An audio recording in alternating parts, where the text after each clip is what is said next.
خانقاہ ربانیہ نقشبندیہ روحانی معالج پیر مفتی احسن محمود نقشبندی صاحب۔ واجب الاحترام سامعین و سامعات، آج کے جمعۃ المبارک کے اس مبارک اجتماع میں آپ حضرات سے جو گزارشات عرض کی جائیں گی اس کا عنوان ہے جھوٹ اور اس کی مروجہ صورتیں، تاکہ ہمیں یہ معلوم ہو جائے کہ جھوٹ بولنا کتنا قبیح اور عظیم قسم کا گناہ ہے، جو ہمارے معاشرے میں، ماحول کے اندر، ہماری گپوں شپوں میں اس کو اتنا ہلکا سمجھا جاتا ہے کہ جیسے کہ یہ گناہ ہے ہی نہیں۔ راوی حضرت ابو ہریرہ رضی اللہ تعالیٰ عنہ فرماتے ہیں کہ رحمت عالم صلی اللہ علیہ وسلم نے منافق آدمی کی 3 نشانیاں بیان فرمائی۔ منافق جس کا ظاہر اور باطن اور، جس کا ظاہر اسلام والا اور اس کا باطن کفر جیسا۔ چلیے اس ضمن میں ایک بات اور بتا دوں، منافق کی بھی 2 قسمیں، ایک اعتقادی منافق، ایک عملی منافق۔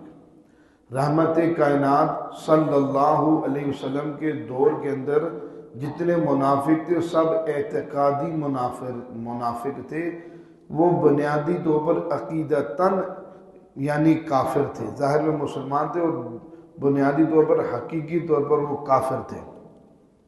ہمارے اندر جو منافق کی مثال ہماری ساتھ دی جاتی ہے وہ عملی طور پر دی جاتی ہے کہ بحیثیت ہم ہے تو مسلمان لیکن عمل ہمارا منافقوں جیسا ہے، عمل ہمارا کافروں جیسا ہے، عمل ہمارا ناپسندیدہ ہے۔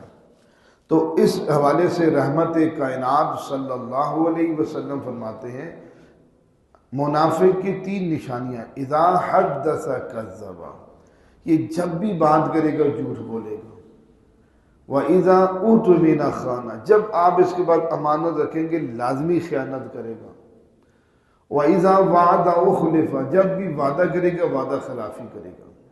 گویا کہ پاک پیغمبر صلی اللہ علیہ وسلم نے منافق کی پہچان بتا دی۔ اگر آپ منافق کی پہچان کرنا چاہتے ہیں تو یہ 3 باتوں میں سے ضرور اس کے اندر ایک یا تینوں موجود ہوں گی۔ اس کے اندر یہ تینوں میں سے 1، 2 یا تینوں لازمی اس آدمی کے اندر موجود ہوں گی۔ یہ اس سے پہچانا جائے گا کہ یہ آدمی منافق ہے۔ ایک طرف نماز بھی پڑھی جا رہی ہے، روزے بھی رکھے جا رہے ہیں، زکاتیں بھی دی جا رہی ہیں، اور دوسری طرف یعنی اپنے آپ کو دیندار بھی کہا جا رہا ہے، اور دوسری طرف اس عظیم گناہ کو اتنا ہلکا سمجھا جا رہا ہے اور اتنے مزے سے کیا جا رہا ہے کہ جیسے یہ گناہ ہے ہی نہیں۔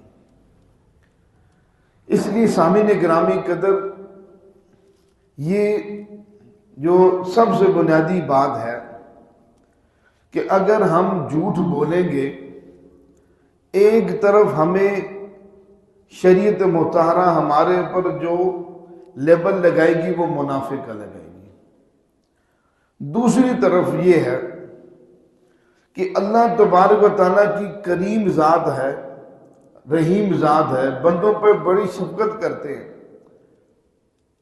لیکن بعض اکثر ایسے ہوتا ہے کہ اللہ تبارک و تعالیٰ اپنی کسی نافرمانی پر خود اپنی ذات کی طرف سے براہ راست کوئی عتاب نہیں بھیجتے۔